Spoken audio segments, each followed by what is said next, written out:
The transcendence of the ego. For most philosophers, the ego is an inhabitant of consciousness. Some affirm its formal presence at the heart of Erlebnis as an empty principle of unification. Others, psychologists for the most part, claim to discover its material presence as the center of desires and acts in each moment of our psychic life. We should like to show here that the ego is neither formally nor materially in consciousness. It is outside in the world. It is a being of the world. Like the ego of another case, the theory of the formal presence of the it must be conceded to Kant that the I think must be able to accompany all our representations.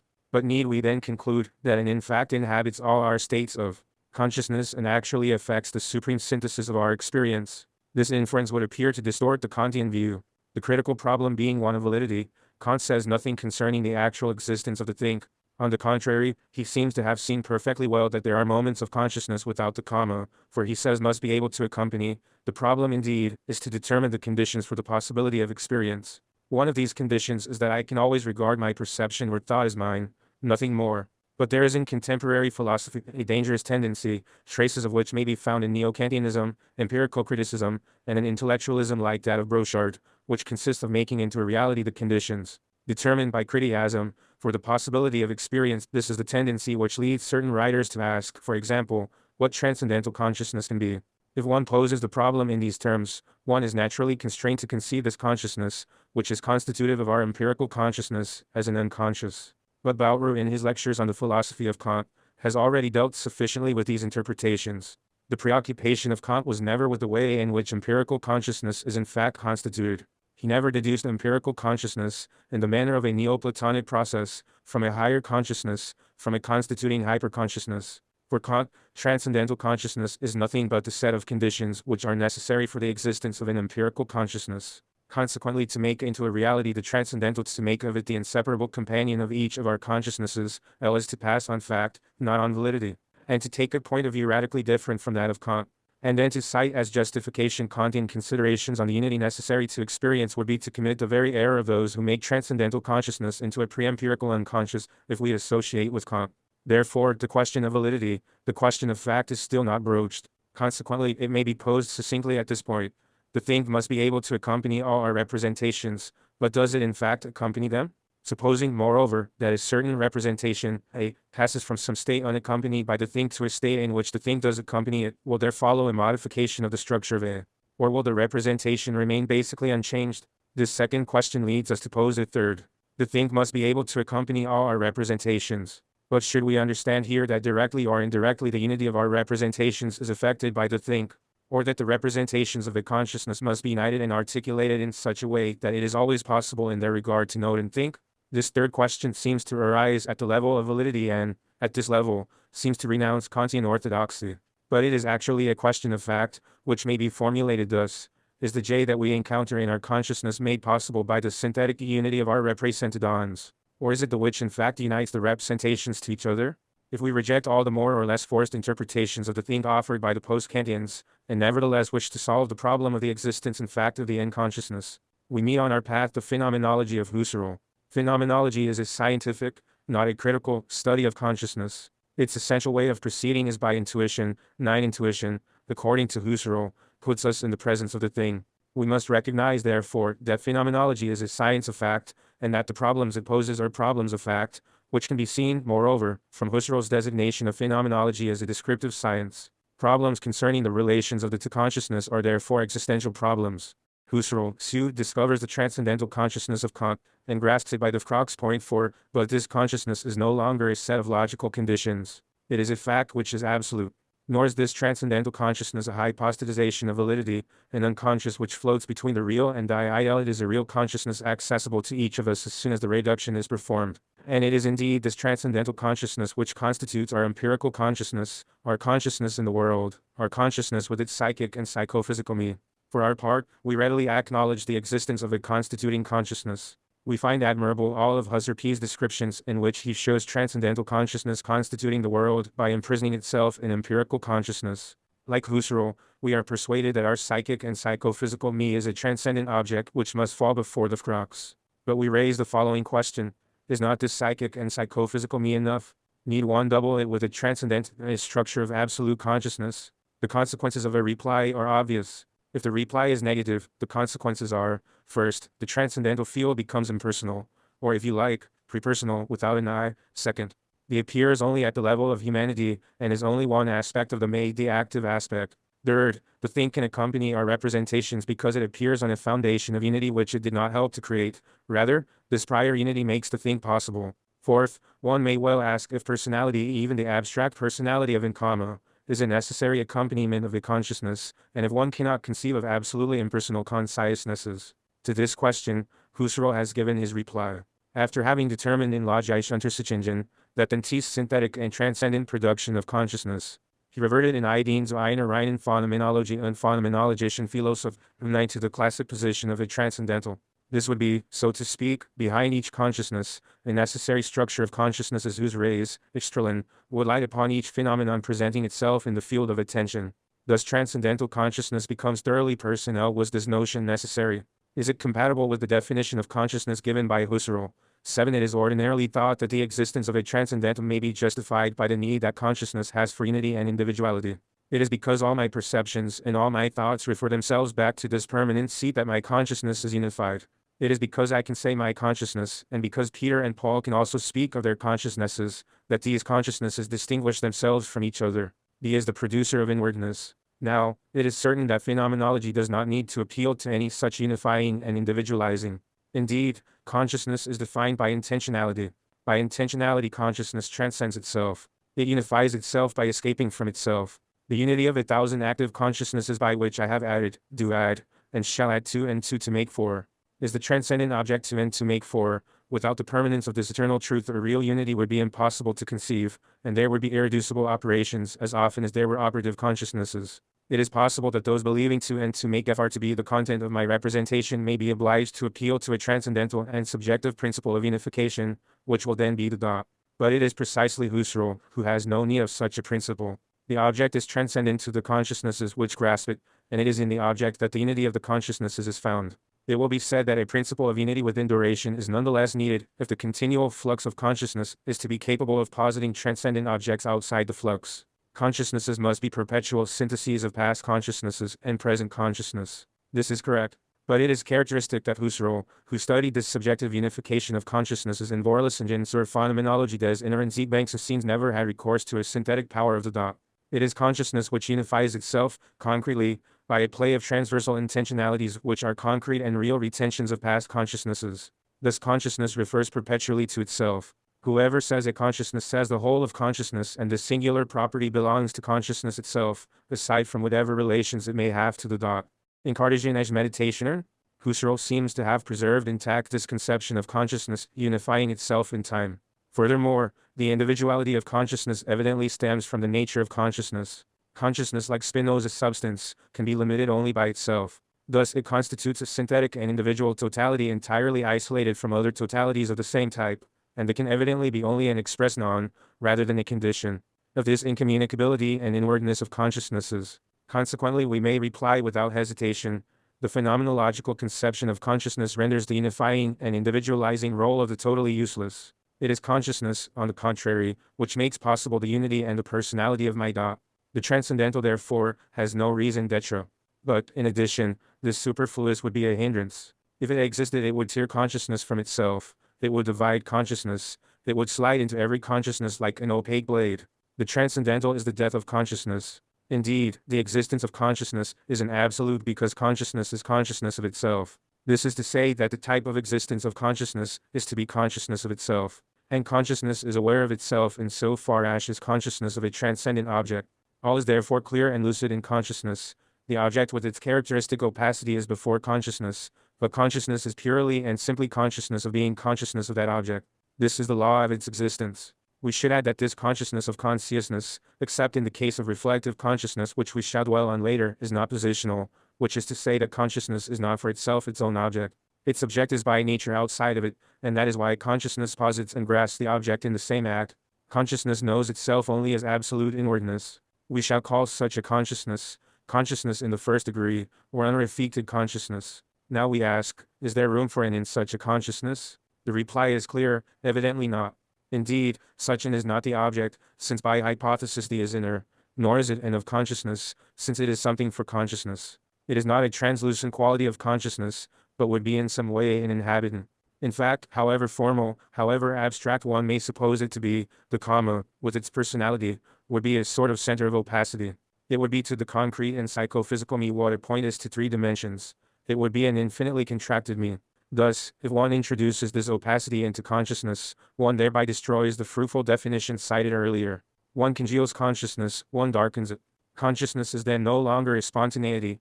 It bears within itself the germ of opaqueness. But in addition, WW would be forced to abandon that original and profound view which makes of consciousness non-substantial absolute.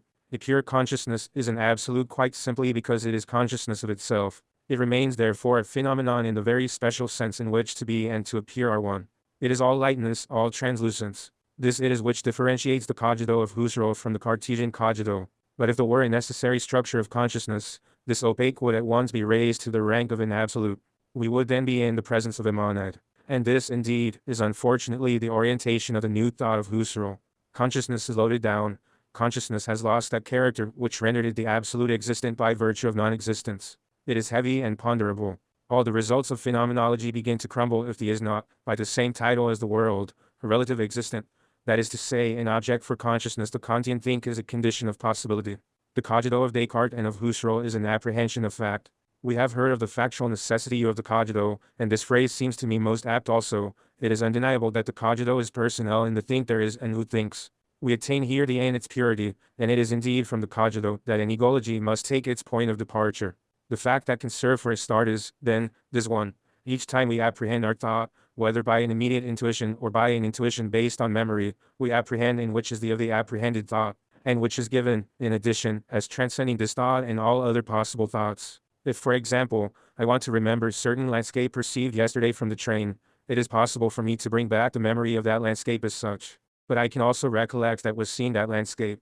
This is what Husserl calls, in Vorlesungen zur Phänomenologie des inneren Bewusstseins, the possibility of reflecting in memory. In other words, I can always perform any recollection whatsoever in the personal mode, and at once the appears. Such is the factual guarantee of the Kantian claim concerning validity. Thus it seems that there is not one of my consciousnesses which I do not apprehend as provided within thought. But it must be remembered that all the writers who have described the cogito have dealt with it as a reflective operation, that is to say, as an operation of the second degree.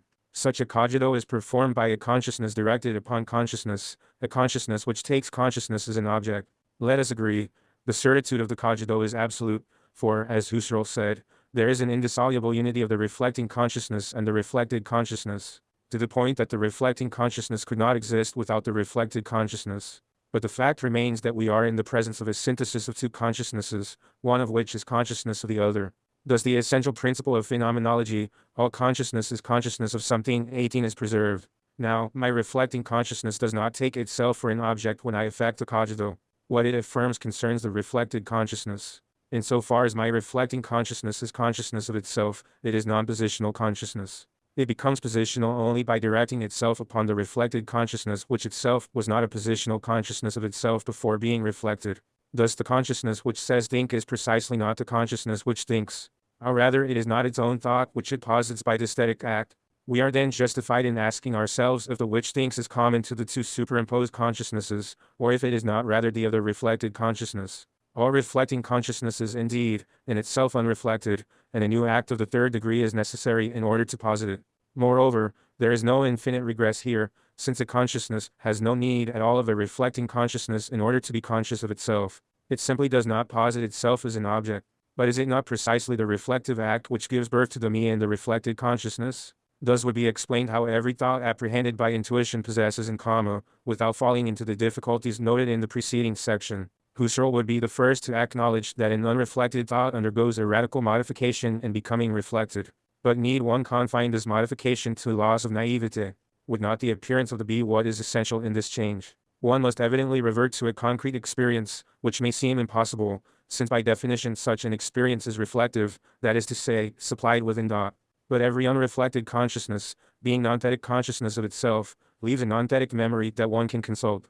To do so it suffices to try to reconstitute the complete moment in which this unreflected consciousness appeared, which by definition is always possible. For example, I was absorbed just now in my reading. I am going to try to remember the circumstances of my reading, my attitude, the lines that I was reading. I am thus going to revive not only these external details but a certain depth of unreflected consciousness, since the objects could only have been perceived by that consciousness and since they remain relative to it, that consciousness must not be posited as object of a reflection. On the contrary, I must direct my attention to the revived objects, but without losing sight of the unreflected consciousness, by joining in a sort of conspiracy with it and by drawing up an inventory of its content in an positional manner. There is no doubt about the result.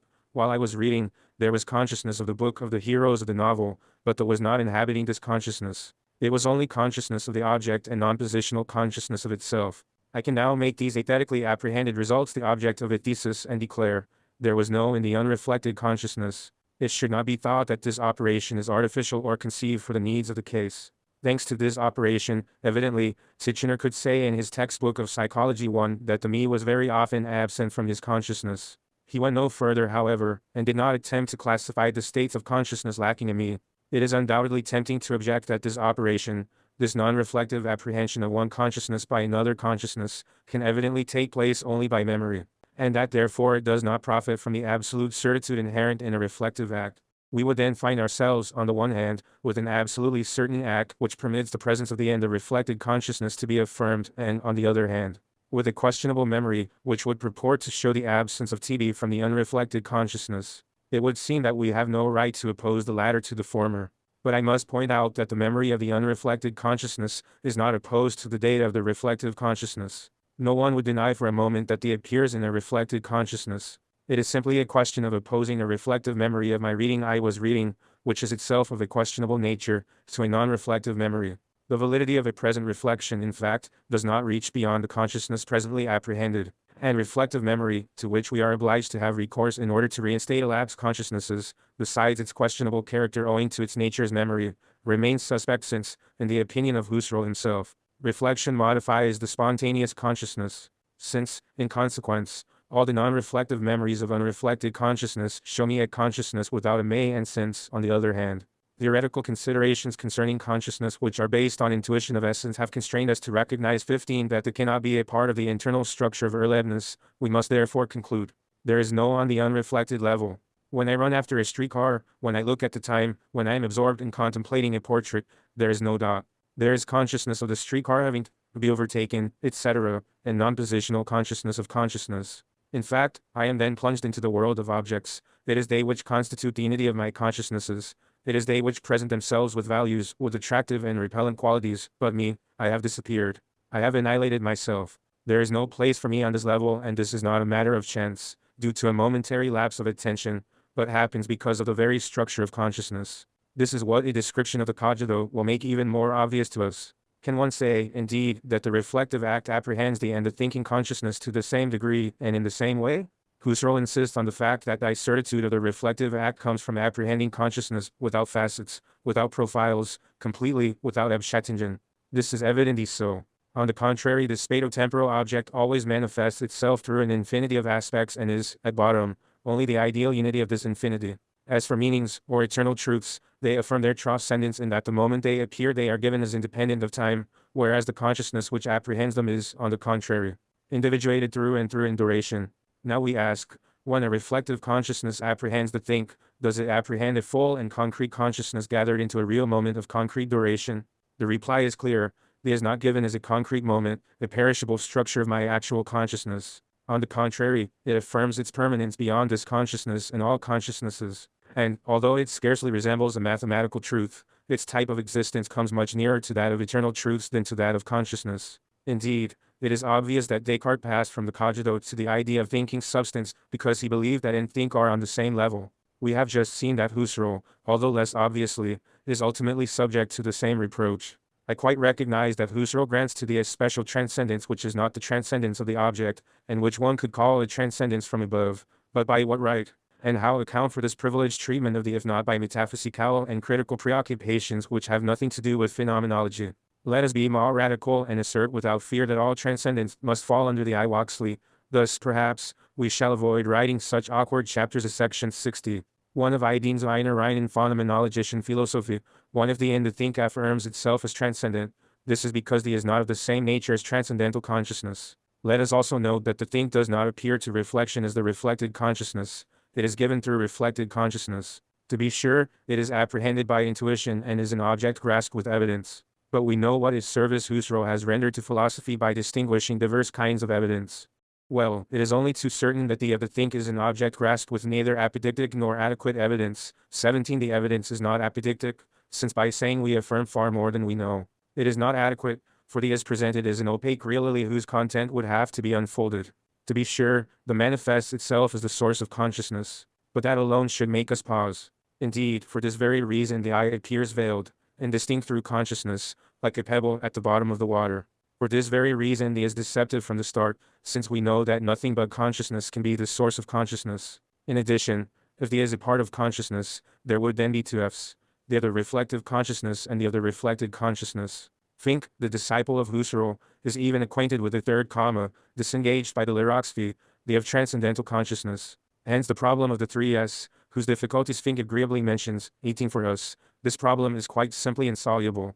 For it is inadmissible that any communication could be established between the reflective and the reflected if they are real elements of consciousness. Above all, it is inadmissible that they may finally achieve identity and one unique J. By way of conclusion to this analysis, it seems to me that one can make the following statements. First, the is an existent.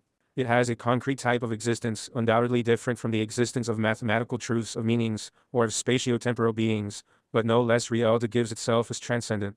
Second, the proffers itself to an intuition of a special kind. 19. Which apprehends it, always inadequately, behind the reflected consciousness. Third, the never appears except on the occasion of a reflective act. In this case, the complex structure of consciousness is as follows. There is an unreflected act of reflection, without in 7, which is directed on a reflected consciousness. The latter becomes the object of the reflecting consciousness without ceasing to affirm its own object, a chair, a mathematical truth, etc. At the same time, a new object appears which is the occasion for an affirmation by reflective consciousness, and which is consequently not on the same level as the unreflected consciousness, because the latter consciousness is an absolute which has no need of reflective consciousness in order to exist, nor on the same level as the object of the reflected consciousness chair, etc. This transcendent object of the reflective act is the fourth. The transcendent must fall before the stroke of phenomenological reduction. The cogito affirms too much.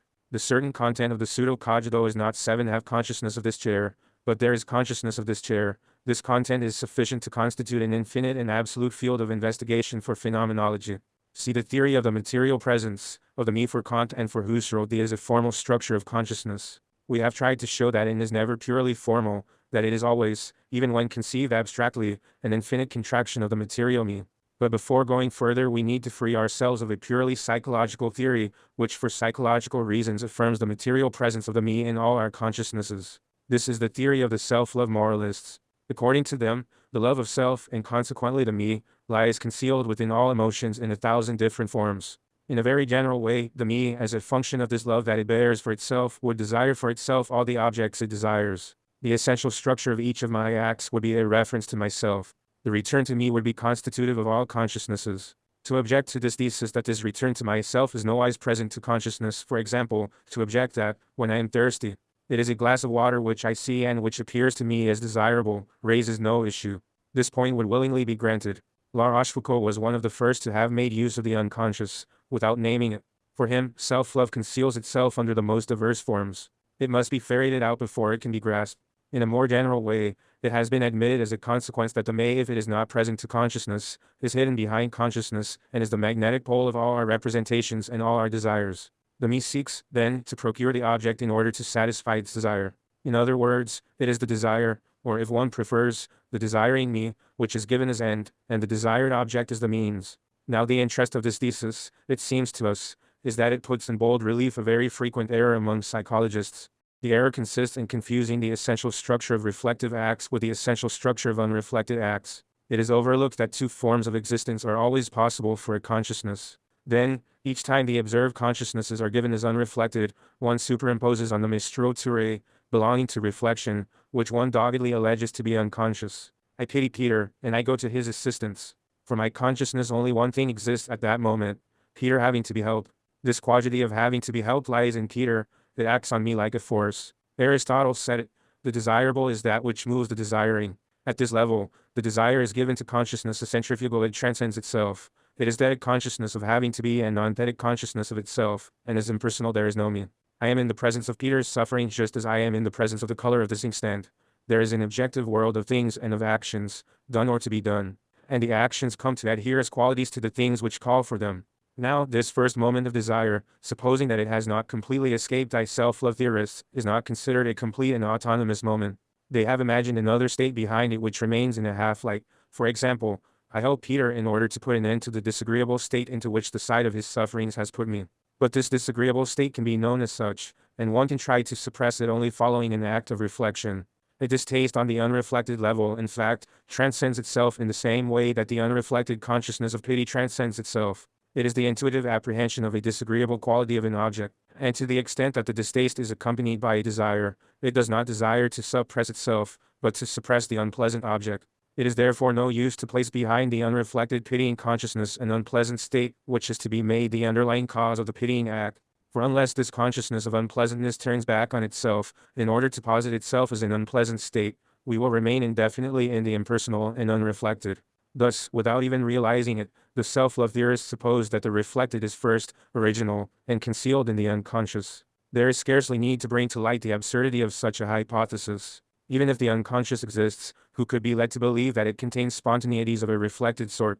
Is it not the definition of the reflected that it be posited by a consciousness? But, in addition, how can it be held that the reflected is first in relation to the unreflected? Undoubtedly, one can conceive that in certain cases a consciousness may appear immediately as reflected. But even the unreflected has the ontologic priority over the reflected because the unreflected consciousness does not need to be reflected in order to exist, and because reflection presupposes the intervention of a second-degree consciousness.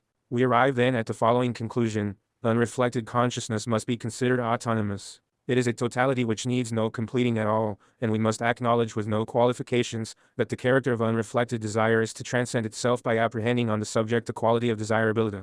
Everything happens as if we lived in a world whose objects, in addition to their qualities of warmth, odor, shape, etc., had the qualities of repulsive, attractive, delightful, useful, etc., and as if these qualities were forces having a certain power over us. In the case of reflection, and only in that case, affectivity is posited for itself as desire, fear, etc. Only in the case of reflection can I think, hate Peter, pity Paul, etc.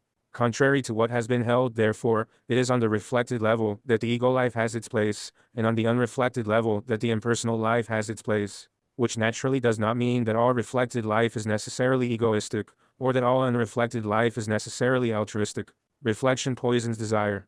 On the unreflected level I bring Peter help because Peter is having to be helped, but if my state is suddenly transformed into a reflected state, there I am watching myself act, in the sense in which one says of someone that he listens to himself talk. It is no longer Peter who attracts me, it is my helpful consciousness which appears to me as having to be perpetuated. Even if I only think that I must pursue my action because that is good, the good qualifies my conduct, my pity, etc. The psychology of La Rochefoucauld has its place. And yet this psychology is not true. It is not my fault if my reflective life poisons by its very essence my spontaneous life. Before being poisoned my desires were pure. It is the point of view that I have taken toward them which has poisoned them. The psychology of La Rochefoucauld is true only for particular emotions which have their origin in reflective life, that is to say, which are given first as my emotions, instead of first transcending themselves toward an object. Thus a purely psychological examination of intramundane consciousness leads us to the same conclusions as our phenomenological study. The me must not be sought in the states of unreflected consciousness, nor behind them. The me appears only with a reflective act, and as a nomadic correlate 30 of a reflective intention. We begin to get a glimpse of the fact that the and the me are only one. We are going to try to show that this ego of which and me are but two aspects, constitutes the ideal and indirect nomadic unity of the infinite series of our reflected consciousnesses. The is the ego is the unity of actions. The me is the ego is the unity of states and of qualities. The distinction that one makes between these two aspects of one and the same reality seems to us simply functional. Not to say grammatical the constitution of the ego is not directly the unity of reflected consciousnesses. There exists an immanent unity of these consciousnesses. The flux of consciousness constituting itself is the unity of itself. 21 And there exists a transcendent unity, states and AC shines. The ego is the unity of states and of actions, optionally of qualities. It is the unity of transcendent unities, and itself transcendent. It is a transcendent pole of synthetic unity, like the object pole of the unreflected attitude, except that this pole appears solely in the world of reflection. We shall examine successively the constitution of states, of actions, and of qualities, and the appearance of the me as the pole of these transcendences, a states as transcendent unities of consciousness. The state appears to reflective consciousness. The state is given to it, and is the object of a concrete intuition. If I hate Peter, my hatred of Peter is a state that I can apprehend by reflection. This state is present to the gaze of reflective consciousness. It is real. Is it therefore necessary to conclude that the state is immanent and certain? Surely not. We must not make of reflection a mysterious and infallible power, nor believe that everything reflection attains is indubitable because attained by reflection. Reflection has limits, both limits of validity and limits in fact. It is a consciousness which posits a consciousness. Everything that it affirms regarding this consciousness is certain and adequate. But if other objects appear to it through this consciousness, there is no reason that these objects should participate in the characteristics of consciousness. Let us consider a reflective experience of hatred. I see Peter, I feel a sort of profound convulsion of repugnance and anger at the sight of him. I am already on the reflective level. The convulsion is consciousness. I cannot be mistaken when I say, I feel at this moment a violent repugnance for Peter. But is this experience of repugnance hatred? Obviously not. Moreover, it is not given as such. In reality, I have hated Peter a long time, and I think that I shall hate him always. An instantaneous consciousness of repugnance could not, then, be my hatred. If I limited it to what it is, to something instantaneous, I could not even speak of hatred anymore. I would say, I feel a repugnance for Peter at this moment, and thus I would not implicate the future. But precisely by this refusal to implicate the future, I would cease to hate. Now my hatred appears to me at the same time as my experience of repugnance. But it appears through this experience. It is given precisely as not being limited to this experience. My hatred was given in and by each movement of disgust, of repugnance, and of anger, but at the same time it is not any of them. My hatred escapes from each of them by affirming its permanence. It affirms that it had already appeared when I thought about Peter with so much fury yesterday, and that it will appear tomorrow. It affects by itself, moreover, a distinction between to be and to appear, since it gives itself as continuing to be even when I am absorbed in other occupations and no consciousness reveals it. This is enough, it would seem, to enable us to affirm that hatred is not of consciousness. It overflows the instantaneousness of consciousness, and it does not bow to the absolute law of consciousness for which no distinction is possible between appearance and being. Hatred, then, is a transcendent object. Each irrelevance reveals it as a whole, but at the same time the irrelevance is a profile, a projection, an abschaton. Hatred is credit for an infinity of angry or repulsed consciousnesses in the past and in the future. It is the transcendent unity of this infinity of consciousnesses. Thus, to say one hate or I love on the occasion of a particular consciousness of attraction or repugnance is to effect a veritable passage to infinity, rather analogous to that which we effect when we perceive an inkstand, or the blue of the blotter. No more is needed in order for the rights of reflection to be singularly limited. It is certain that Peter is repugnant to me, but it is and always will remain doubtful that I hate him. Indeed, this affirmation infinitely exceeds the power of reflection. Naturally, one need not therefore conclude that hatred is a mere hypothesis, an empty concept. It is indeed a real object which I am apprehending through the irrelevance. But this object is outside consciousness, and the very nature of its existence implies its dubitability. Reflection too has its certain domain and its doubtful domain, a sphere of adequate evidence and a sphere of inadequate evidence. Reflection, which, however, is not necessarily phenomenological reflection, keeps to the given without setting up claims for the future. This can be seen when someone, after having said in anger, I detest you, catches himself and says, it is not true, I do not detest you. I said that in anger. We see here two reflections. The one, impure and conniving, which affects then and there passage to the infinite, and which through the irrelevance abruptly constitutes hatred as its transcendent object. The other, pure, merely descriptive, which disarms the unreflected consciousness by granting its instantaneousness. These two reflections apprehend the same, certain data, but the one affirms more than it knows, directing itself through the reflected consciousness upon an object situated outside consciousness. As soon as one leaves the domain of pure or impure reflection and meditates on the results of reflection, one is tempted to confuse the transcendent meaning of the irrelevance with its character as immanent. This confusion leads the psychologist to two types of error. Because I am often mistaken about my emotions, because, for example, I come to believe I love when I hate, I may conclude that introspection is deceptive. In this case, I definitively separate my state from its appearances. I hold that a symbolical interpretation of all appearances considered as symbols is necessary in order to determine the emotion, and I assume a relation of causality between the emotion and its appearances. Now the unconscious reemerges. Or else, because I know on the contrary that my introspection is sound, that I cannot doubt my consciousness of repugnance so long as I have it, I think I am entitled to transfer this certitude to the emotion. I thus conclude that my hatredicus shut itself up in the immanence and adequation of an instantaneous consciousness. Hatred is a state, and by this term I have tried to express the character of passivity, which is constitutive of hatred. Undoubtedly it will be said that hatred is a force, an irresistible drive, etc. But an electric current, or the fall of water are also forces to be reckoned with. Does this diminish one with the passivity and inertia of their nature? Is it any less the case that they receive their energy from the outside? The passivity of a spatio-temporal thing is constituted by virtue of its existential relativity. A relative existence can only be passive, since the least activity would free it from the relative and would constitute it as absolute. In the same way, hatred is inert, since it is existence relative to reflective consciousness. And naturally, in speaking of the inertia of hatred, we mean to say nothing, if not that hatred appears so to consciousness. In fact, do we not say, my hatred was reawakened, his hatred was combated by the violent desire to, etc.? Are not the struggles of hatred against morality, censure, etc., represented as conflicts of physical forces to the point even that Balzac and most of the novelists, sometimes Proust himself, attribute to states the principle of independent forces? The whole psychology of states and non-phenomenological psychology, in general, is a psychology of the inert. The state is given as a kind of intermediary between the body, the immediate thing, and the erlebnis. Only it is not given as acting in the same way on the bodily side and on the side of consciousness. On the side of the body, its action is unmitigedly cause-l. It is the cause of my act of mimicry of my gestures. Why were you so unpleasant to Peter? Because I detest him, but it cannot be the same, save in theories constructed a priori and with empty concepts, like Freudianism, on the side of consciousness. In no case, indeed, can reflection be mistaken about the spontaneity of the reflected consciousness. This is the domain of reflective certitude. Also, the relation between hatred and the instantaneous consciousness of disgust is constructed in such a way as to take care of both the exigencies of hatred, to be first, to be the origin and the certain data of reflection spontaneity. For the consciousness of disgust appears to reflection as a spontaneous emanation from hatred. We observe here for the first time this notion of emanation, which is so important whenever there is a question of connecting the inert psychical states to the spontaneities of consciousness. Repugnance is given, in some way, as producing itself at the instance of the hatred and at the expense of the hatred. Hatred appears through the consciousness of disgust as that from which the latter emanates. We readily acknowledge that the relation of the hatred to the particular erlebnis of repugnance is not logical, it is a magical bond, assuredly. But we have aimed only at describing. Moreover, we will soon see that it is exclusively in magical terms that we should speak of the relations of the me to consciousness. Be the constitution of actions. We shall not attempt to establish the distinction between active consciousness and simply spontaneous consciousness. Moreover, it seems to us that this is one of the most difficult problems of phenomenology.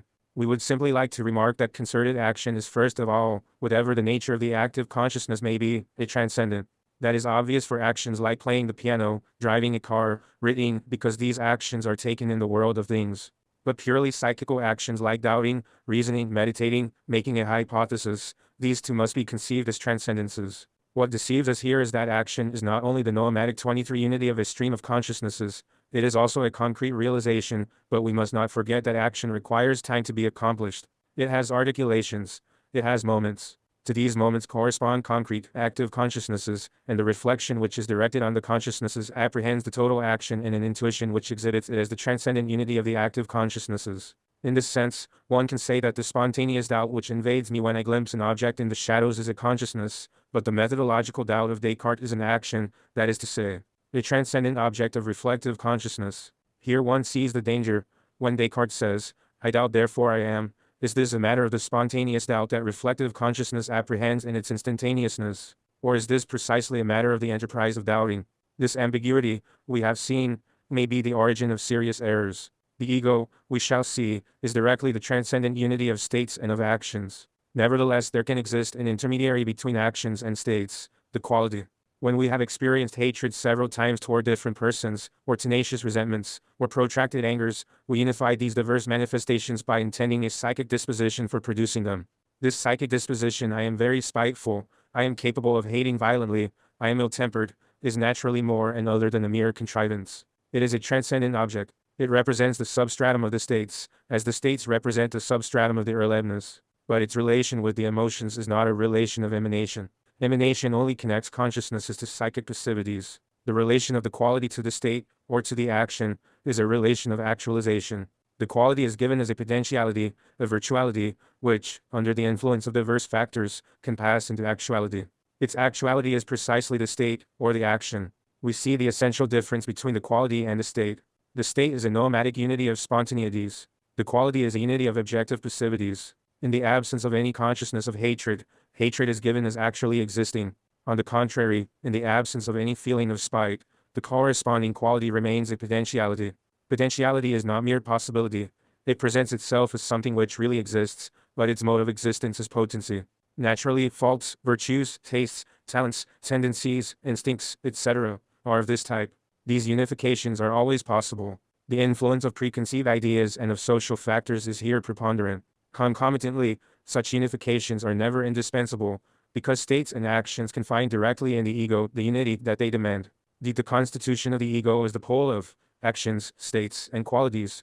We have been learning to distinguish the psychic from consciousness. The psychic is the transcendent object of reflective consciousness, for it is also the object of the science called psychology. The ego appears to reflection as a transcendent object affecting the permanent synthesis of the psychic. The ego is on the side of the psychic. Let us note here that the ego that we are considering is psychic, not psychophysical. It is not by abstraction that we separate these two aspects of the ego. The psychophysical me is a synthetic enrichment of the psychic ego, which can very well, and without reduction of any sort, exist in a free state. It is certain, for example, that when we say I am undecided, we do not directly refer to the psychophysical me. It would be tempting to constitute the ego as a subject whole like that object whole which Husserl places at the center of the noematic nucleus. This object whole is an X which supports determinations. Predicates, however, are predicates of something. This something also belongs to the nucleus in question and obviously cannot be separated from the nucleus. It is the central point of unity of which we were speaking earlier. It is the point of attachment for predicates, their support. But in no respect is it a unity of the predicates in the sense of some complex, in the sense of some linkage of predicates. It is necessarily to be distinguished from predicates, even if one cannot set it beside them, nor separate it from them, just as they are its predicates, unthinkable without it and yet distinguishable from it. By that Husserl means to indicate that he considers things as syntheses which are at least ideally analyzable. Undoubtedly, this tree, this table are synthetic complexes, and each quality is tied to every other. But each is tied to each in so far as each quality belongs to the same object. What is logically first are unilateral relations by which each quality belongs directly or indirectly to this X, like a predicate to a subject. It follows that an analysis is always possible. This notion is most debatable, but this is not the place to examine it. What matters to us is that an indissoluble synthetic totality which could support itself would have no need of a supporting X, provided of course that it were really and concretely unanalyzable. If we take a melody, for example, it is useless to presuppose an X which would serve as a support for the different notes. The unity here comes from the absolute indissolubility of the elements which cannot be conceived as separated, save by abstraction. The subject of the predicate here will be the concrete totality, and the predicate will be a quality abstractly separated from the totality, a quality which has its full meaning only if one connects it again to the totality. 26. For these very reasons we shall not permit ourselves to see the ego as a sort of X-pole which would be the support of psychic phenomena. Such an X would, by definition, be indifferent to the psychic qualities it would support. But the ego, as we shall see, is never indifferent to its states, it is compromised by them. Now, to be exact, a support can be thus compromised by what it supports only in case it is a concrete totality which supports and contains its own qualities. The ego is nothing outside of the concrete totality of states and actions it supports. Undoubtedly it is transcendent to all the states which it unifies, but not as an abstract X whose mission is only to unify. Rather, it is the infinite totality of states and of actions which is never reducible to an action or to a state. If we were to seek for unreflected consciousness an analog of what the ego is for consciousness of the second degree, we rather believe that it would be necessary to think of the world, conceived as the infinite synthetic totality of all things. Sometimes we do in fact apprehend the world beyond our immediate surroundings as a vast concrete existence. In this case, the things which surround us appear only as the extreme point of this world which surpasses them and envelopes them. The ego is to psychical objects what the world is to things. But the appearance of the world in the background of things is rather rare. Special circumstances, described very well by Heidegger in Sennenzeit 21, are necessary for it to reveal itself. The ego, on the contrary, always appears at the horizon of states. Each state, each action is given as incapable of being separated from the ego without abstraction. And if judgment separates them from its state, as in the phrase, "am in love," this can be only in order to bind them at once. The movement of separation would end in an empty and false meaning if it were not given as incomplete, and if it did not complete itself by a movement of synthesis. This transcendent totality participates in the questionable character of all transcendence. This is to say that everything given to us by our intuitions of the ego is always given as capable of being contradicted by subsequent intuitions. For example, I can see clearly that I am ill-tempered, jealous, etc., and nevertheless I may be mistaken. In other words, I may deceive myself in thinking that I have such a me. The error, moreover, is not committed on the level of judgment, but already on the level of pre-judgmental evidence. 38. This questionable character of my ego, or even the intuitional error that I commit, does not signify that I have a true me which I am unaware of, but only that the intended ego has in itself the character of dubitability, in certain cases, the character of falsehood. The metaphysical hypothesis according to which my ego would not be composed of elements having existed in reality 10 years ago or a second ago, but would only be constituted of false memories, is not excluded. The power of the male in gaining extends so far. But if it is in the nature of the ego to be a dubitable object, it does not follow that the ego is hypothetical. In fact, the ego is the spontaneous, transcendent unification of our states and our actions. In this capacity, it is no hypothesis. I do not say to myself, perhaps I have an ego, as I may say to myself, perhaps I hate Peter. I do not seek here a unifying meaning of my states. When I unify my consciousnesses under the title hatred, I add a certain meaning to them, I qualify them. But when I incorporate my states in the concrete totality me, I add nothing to them. In reality, the relation of the ego to the qualities, states, and actions is neither a relation of emanation like the relation of consciousness to emotion, nor a relation of actualization like the relation of the quality to the state. It is a relation on the order of poetic production, in the sense of Iredov, or if you like, a relation of creation. Everyone, by consulting the results of his intuition, can observe that the ego is given as producing its states. We undertake here a description of this transcendent ego such as it reveals itself in intuition. We begin therefore with this undeniable fact: each new state is fastened directly or indirectly by the quality to the ego as to its origin. This mode of creation is indeed a creation ex nihilo in the sense that the state is not given as having formerly been in the me. Even if hatred is given as the actualization of a certain power of spite or hatred, it remains something new in relation to the power it actualizes. Thus the unifying act of reflection fastens each new state, in a very special way, to the concrete totality me. Reflection is not confined to apprehending the new state as attaching to this totality, as fusing with it. Reflection intends a relation which traverses time backwards and which gives the me as the source of the state. The same is true, naturally, for actions in relation to the da. As for qualities, although qualifying the me, they are not given as something by virtue of which the me exists, as is the case, for example, for an aggregate, each stone, each brick exists through itself, and their aggregate exists by virtue of each of them. But, on the contrary, the ego maintains its qualities through a genuine, continuous creation. Nevertheless, we do not finally apprehend the ego as a pure creative source beside the qualities. It does not seem to us that we could find a skeletal pole if we took away, one after the other, all the qualities. If the ego appears as beyond each quality, or even as beyond all qualities, this is because the ego is opaque like an object. We would have to undertake an infinite plundering in order to take away all its powers. And, at the end of this plundering, nothing would remain. The ego would have vanished. The ego is the creator of its states and sustains its qualities in existence by a sort of preserving spontaneity. We must not confuse this creative or preserving spontaneity with responsibility, which is a special case of creative production on the part of the ego. It would be interesting to study the diverse types of progression from the ego to its states. Most of the time, the progression involved is magical. At other times, it may be irrational, in the case of reflective will, for example. But always there is a ground of unintelligibility, for which we shall give the reason later. According to different consciousnesses, pre-logical, childish, schizophrenic, logical, etc., the nuance of the creation varies, but always it remains a poetic production. A very peculiar case of considerable interest is that of psychoses of influence. What does the sick person mean by these words? They make me have evil thoughts. 9. We shall attempt a study of this in another work. 29. Let us remark here, however, that the spontaneity of the ego is not negated. It is in some way spellbound, but it remains.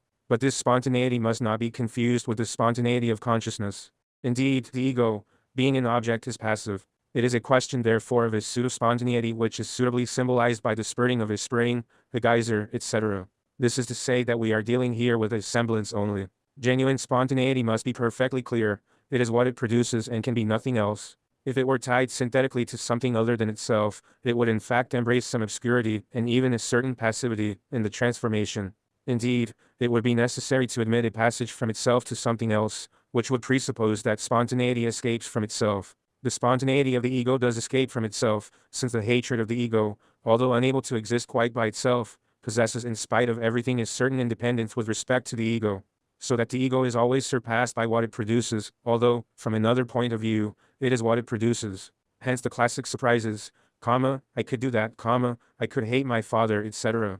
Here evidently the concrete totality of the me intuited up to this time weighs down the productive and holds it back a little from what it has just produced. The linkage of the ego to its states remains, therefore, an unintelligible spontaneity. This is the spontaneity described by Bergson in essay sur les données immédiates de la conscience, which he took for freedom, without realizing that he was describing an object rather than a consciousness, and that the union posited is perfectly irrational because the producer is passive with respect to the created thing. However irrational it may be, this union is nonetheless the union noted in our intuition of the ego. And this is its meaning. The ego is an object apprehended, but also an object constituted by reflective consciousness. The ego is a virtual locus of unity, and consciousness constitutes it in a direction contrary to that actually taken by the production. Really, consciousnesses are first, through these are constituted states, and then, through the latter, the ego is constituted. But, as the order is reversed by a consciousness which imprisons itself in the world in order to flee from itself, consciousnesses are given as emanating from states, and states as produced by the ego. It follows that consciousness projects its own spontaneity into the ego object in order to confer on the ego the creative power which is absolutely necessary to it, but this spontaneity, represented and hypostatized in an object, becomes a degraded and bastard spontaneity, which magically preserves its creative power even while becoming passive. Once the profound irrationality of the notion of an ego, we are familiar with other degraded aspects of conscious spontaneity. I cite only one of these. Expressive and able mimicry can present us with the irrelevance of our interlocutor in all its meaning, all its nuances, all its freshness. But it is given to us degraded, that is to say, passive. We are thus surrounded by magical objects which retain, as it were, the memory of the spontaneity of consciousness, yet continue to be objects of the world. This is why man is always a sorcerer for man. Indeed, this poetic connection of two passivities in which one creates the other spontaneously is the very foundation of sorcery, the profound meaning of participation. This is also why we are sorcerers for ourselves each time we view me. By virtue of this passivity, the ego is capable of being affected. Nothing can act on consciousness, because it is cause of itself. But, on the contrary, the ego which produces undergoes the reverberation of what it produces. The ego is compromised by what it produces. Here a relation reverses itself. The action or the state returns upon the ego to qualify it. This leads us again to the relation of participation. Each new state produced by the ego colors and tinges the ego slightly the moment the ego produces it. The ego is in some way spellbound by this action, it participates with it. It was not the crime of Raskolnikov, which was incorporated into his ego.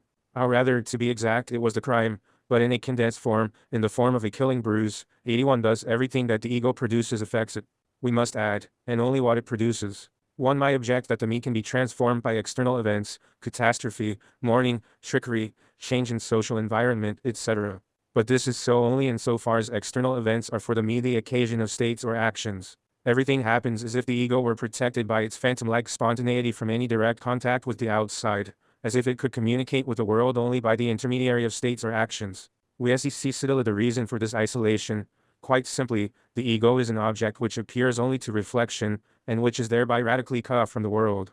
The ego does not live on the same level. Just as the ego is an irrational synthesis of activity and passivity, it is a synthesis of interiority and transcendence. It is, in a sense, more internal to consciousness than our states. This is precisely the interiority of the reflected consciousness, contemplated by the reflective consciousness. But one could easily suppose this to mean that reflection makes interiority into an object by contemplation. Yet what do we mean by interiority?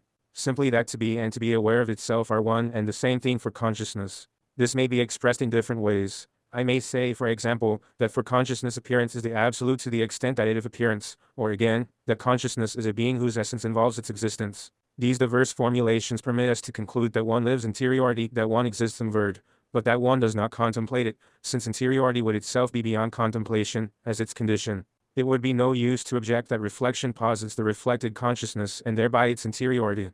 The case is a special one. Reflection and reflected are only one, as Husserl has very well shown, and the interiority of the one fuses with that of the other.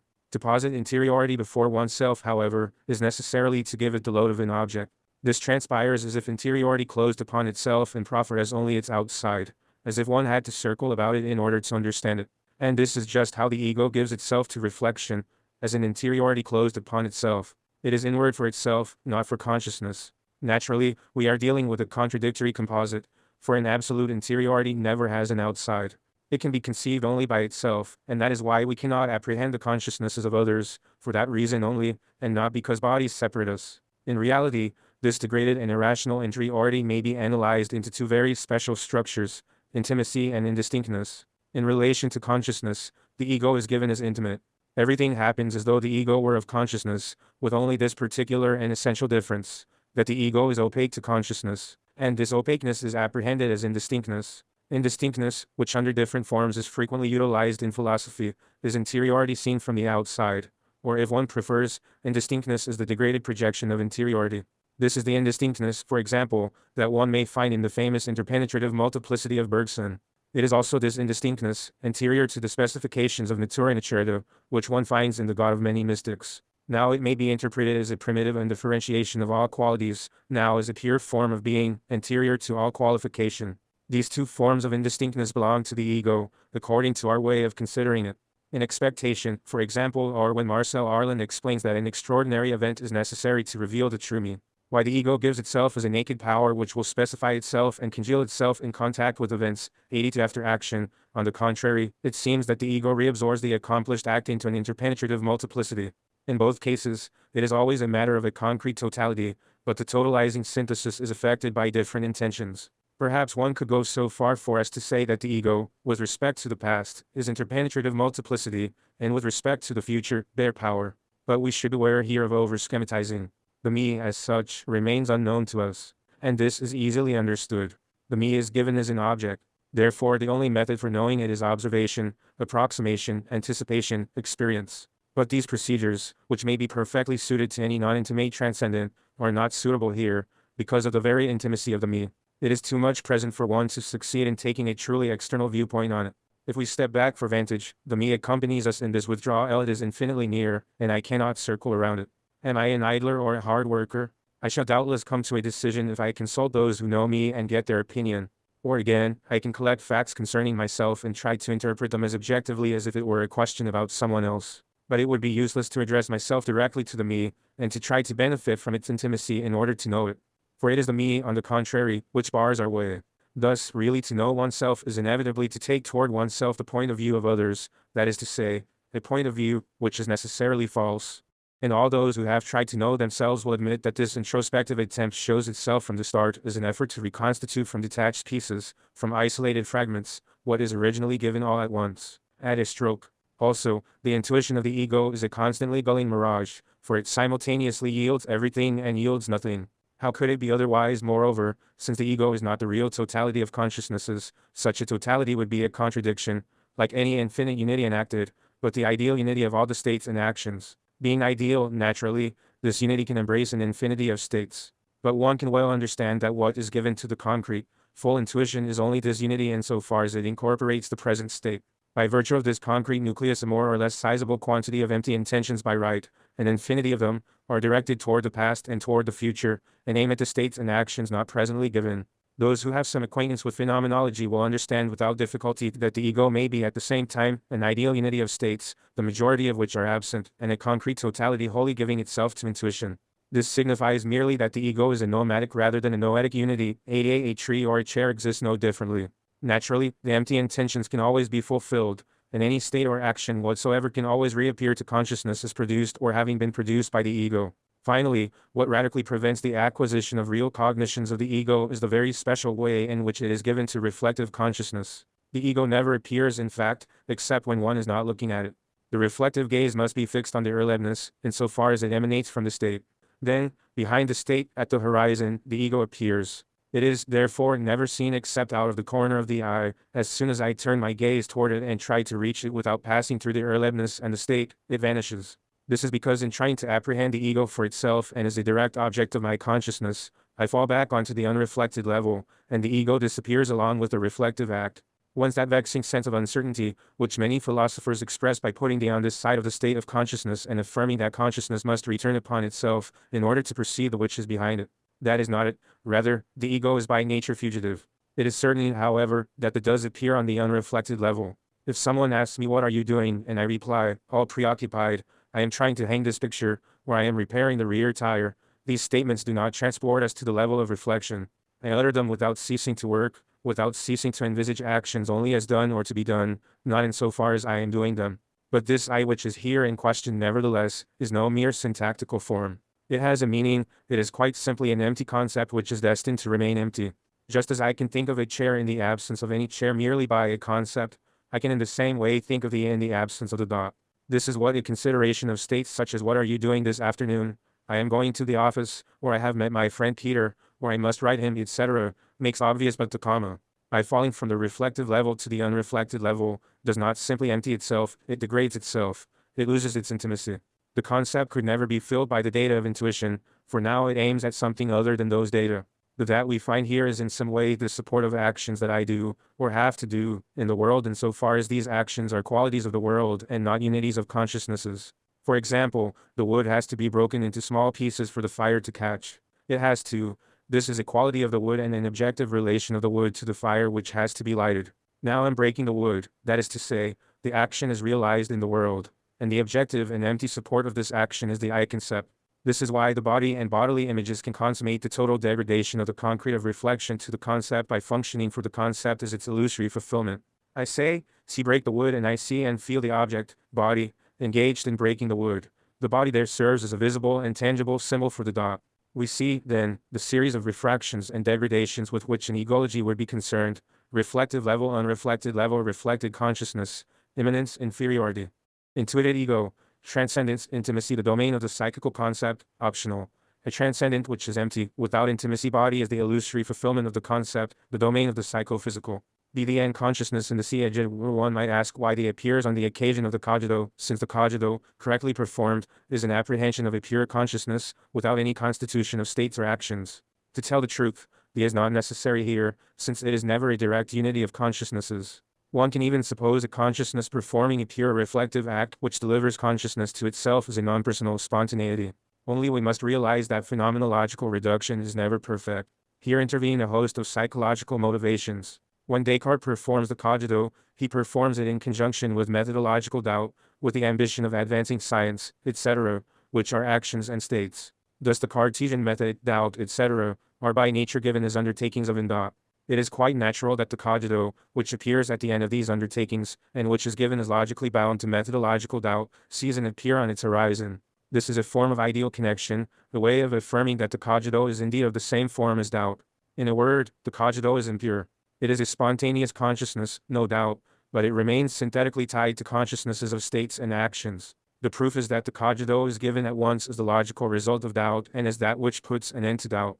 A reflective apprehension of spontaneous consciousness as non-personal spontaneity would have to be accomplished without any antecedent motivation. This is always possible in principle, but remains very improbable or, at least, extremely rare in our human condition. At any rate, as we have said above, the which appears on the horizon of the think is not given as the producer of conscious spontaneity. Consciousness produces itself facing the and goes toward it, goes to rejoin it. That is all one can say. Conclusions. In conclusion, we would like simply to offer the three following remarks. 1. The conception of the ego which we propose seems to us to effect a liberation of the transcendental field, and at the same time its purification. The transcendental field, purified of all egological structure, recovers its primary transparency. In a sense, it is a nothing, since all physical, psychophysical, and psychic objects, all truths, all values are outside it, since my effany has itself ceased to be any part of it. But this nothing is all, since it is consciousness of all these objects. There is no longer an inner life in the sense in which Brunswick opposes inner life and spiritual life, because there is no longer anything which is an object and which can at the same time partake of the intimacy of consciousness. Doubts, remorse, the so-called mental crises of consciousness, etc., in short, all the content of intimate diaries, become sheer performance. And perhaps we could derive here some sound precepts of moral discretion. But, in addition, we must bear in mind that from this point of view my emotions and my states, my ego itself, cease to be my exclusive property. To be precise, up to now a radical distinction has been made between the objectivity of a spatio-temporal thing or of an external truth, and the subjectivity of psychical states. It seemed as if the subject had a privileged status with respect to his own states. When two men, according to this conception, talk about the same chair, they really are talking about the same thing.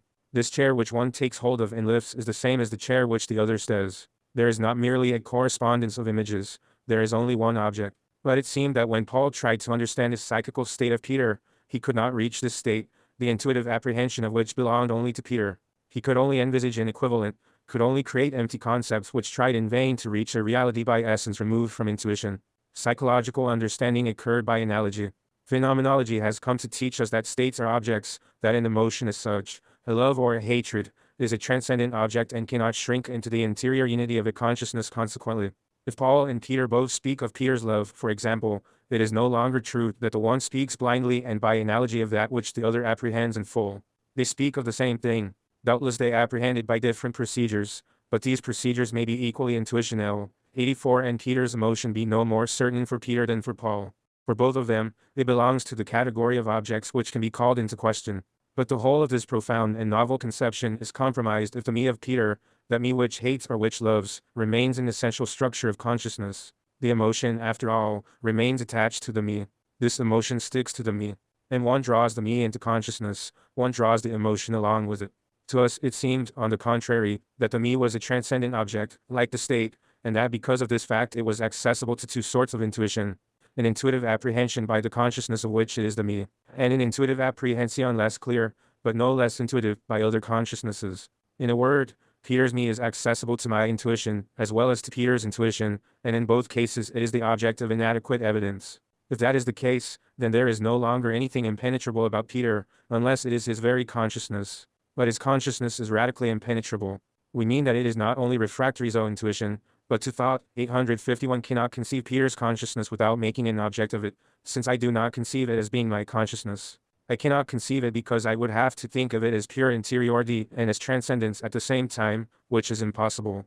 A consciousness cannot conceive of a consciousness other than itself. Thus we can distinguish, thanks to our conception of the me, a sphere accessible to psychology, in which the method of external observation and the introspective method have the same rights and can mutually assist each other, and a pure transcendental sphere accessible to phenomenology alone.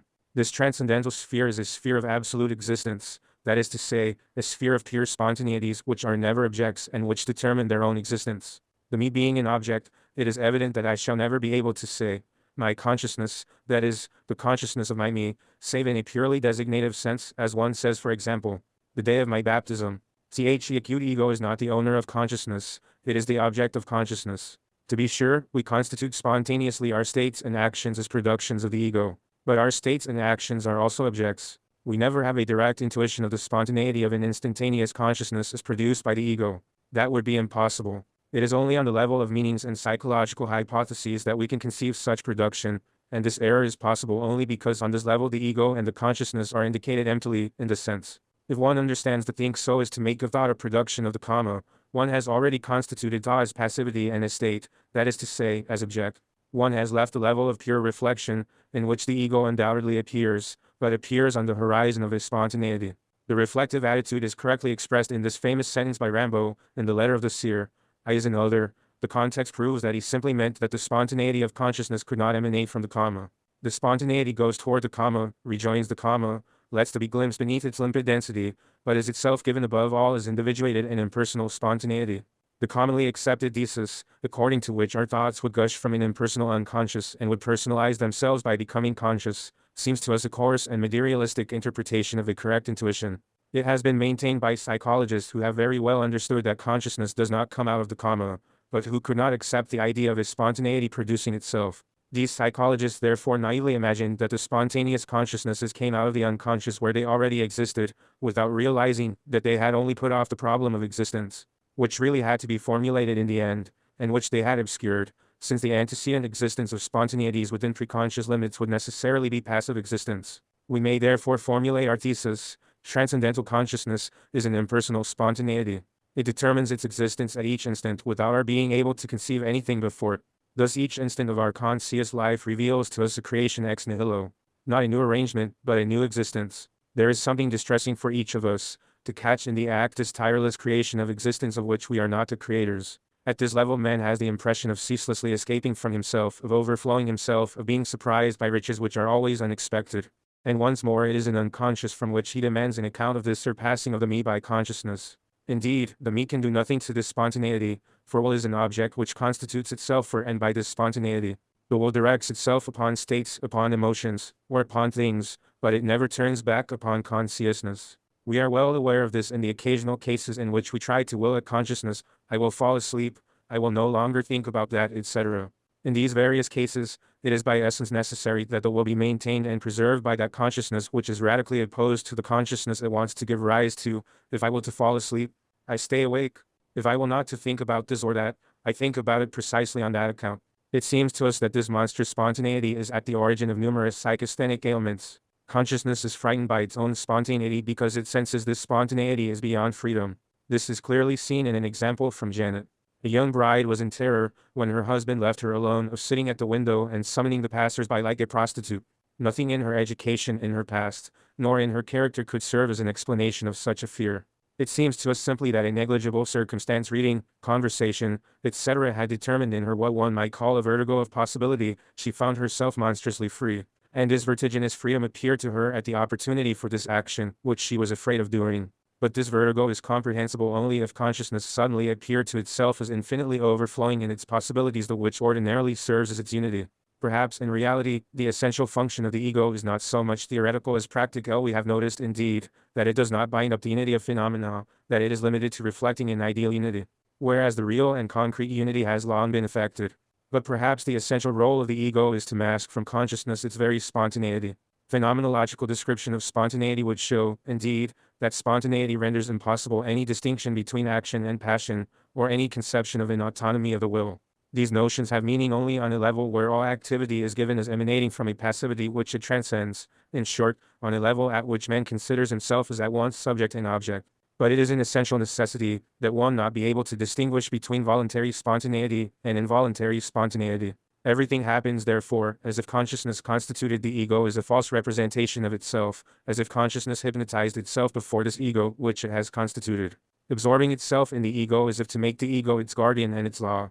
It is thanks to the ego, indeed, that a distinction can be made between the possible and the real, between appearance and being, between the willed and the undergone. But it can happen that consciousness suddenly produces itself on the pure reflective level, perhaps not without the ego, yet as escaping from the ego on all sides, as dominating the ego and maintaining the ego outside the consciousness by a continued creation.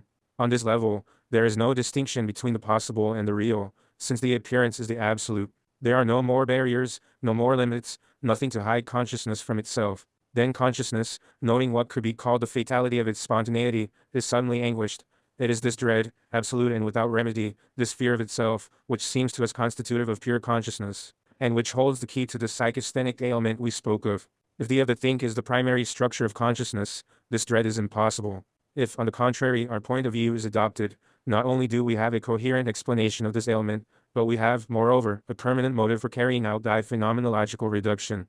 As we know, in his article in Kannst der Fink admits, not without some melancholy, that as long as one remains in the natural attitude, there is no reason, no motive for exercising the two. In fact, this natural attitude is perfectly coherent. There one will find none of those contradictions which, according to Plato, lead the philosopher to effect a philosophical conversion. Thus, the Erox appears in the phenomenology of Husserl as a miracle. Husserl himself, in Kartesimische Meditationen, made an extremely vague allusion to certain psychological motives which would lead to undertaking reduction. But these motives hardly seem sufficient. Moreover, reduction seems capable of being performed only at the end of lengthy study. It appears, then, as a knowledgeable operation, which confers on it a sort of gratuitousness. On the other hand, if the natural attitude appears wholly as an effort made by consciousness to escape from itself by projecting itself into the me and becoming absorbed there, and if this effort is never completely rewarded, and if a simple act of reflection suffices in order for conscious spontaneity to tear itself abruptly away from the and be given as independent, then the Ayers one I is no longer a miracle, an intellectual method, an erudite procedure. It is an anxiety which is imposed on us and which we cannot avoid. It is both a pure event of transcendental origin and an ever-possible accident of our daily life too. This conception of the ego seems to us the only possible refutation of solipsism.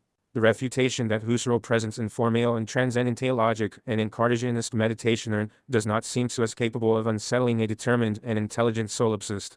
As long as there remains a structure of consciousness, it will always remain possible to oppose consciousness, with its to all other existence. Finally then, it is really the me who must produce the world. Small matter if certain layers of this world necessitate by their very nature a relation to others. This relation can be a mere quality of the world that I create and in no way obliges me to accept the real existence of other verses, but if it becomes a transcendent, it participates in all the vicissitudes of the world.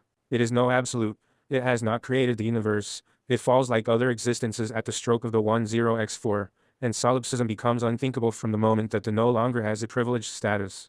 Instead of expressing itself in effect as I alone exist as absolute, it must assert that absolute consciousness alone exists as absolute/9, which is obviously a truism. My comma, in effect, is no more certain for consciousness than the eye of other men. It is only more intimate. 3. The theorists of the extreme left have sometimes reproached phenomenology for being an idealism, and for drowning reality in the stream of ideas. But if idealism is the philosophy without evil of Brunswick, if it is a philosophy in which the effort of spiritual assimilation never meets external resistances, in which suffering, hunger, and war are diluted in a slow process of the unification of ideas. Nothing is more unjust than to call phenomenologists idealists / nine. On the contrary, for centuries we have not felt in philosophy so realistic a current. The phenomenologists have plunged man back into the world. They have given full measure to man's agonies and sufferings 9 and also to his rebellions. Unfortunately, as long as there remains a structure of absolute consciousness, one will still be able to reproach phenomenology for being an escapist doctrine, for again pulling a part of man out of the world and, in that way, turning our attention from the real problems. It seems to us that this reproach no longer has any justification if one makes the me inexistent, strictly contemporaneous with the world, whose existentially is the same essential characteristics as the world. It has always seemed to me that a working hypothesis as fruitful as historical materialism never needed for a foundation the absurdity which is metaphysical materialism. In fact, it is not necessary that the object precede the subject for spiritual pseudo-values to vanish and for ethics to find its basis in reality. It is enough that the me be contemporaneous with the world, and that the subject-object duality, which is purely logical, definitively disappear from philosophical preoccupations. The world has not created the me has not created the world.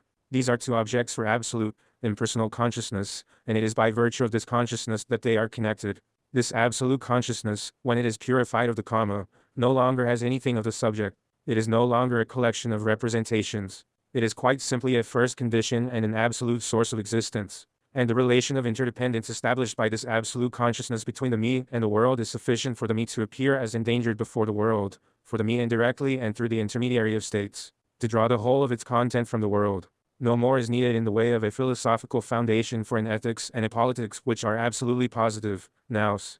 I shall use here the term consciousness, conscience, to translate the German word Bewusstsein, which signifies both the whole of consciousness, the monad, and each moment of this consciousness. The expression state of consciousness seems to me inaccurate owing to the passivity which it introduces into consciousness. Author. 2. No single term is more central to phenomenology and more alien to current trends in British and American philosophy than the term Inschischein. Its exposition would merit an essay longer than this translation. The interested reader is referred to the classic discussions by Edmund Husserl in Ideen zur einer reinen Phänomenologie und phänomenologischen Philosophie, Volume 1, published in Jahrbuch für Philosophie und Phänomenologische Forschung. Pages 1-323, henceforth abbreviated Ideen. An English translation to which the reader may refer by section numbers is published under the title Ideas. The most relevant passages are in Cs 1-4, 7, and 18-24. Perhaps the essential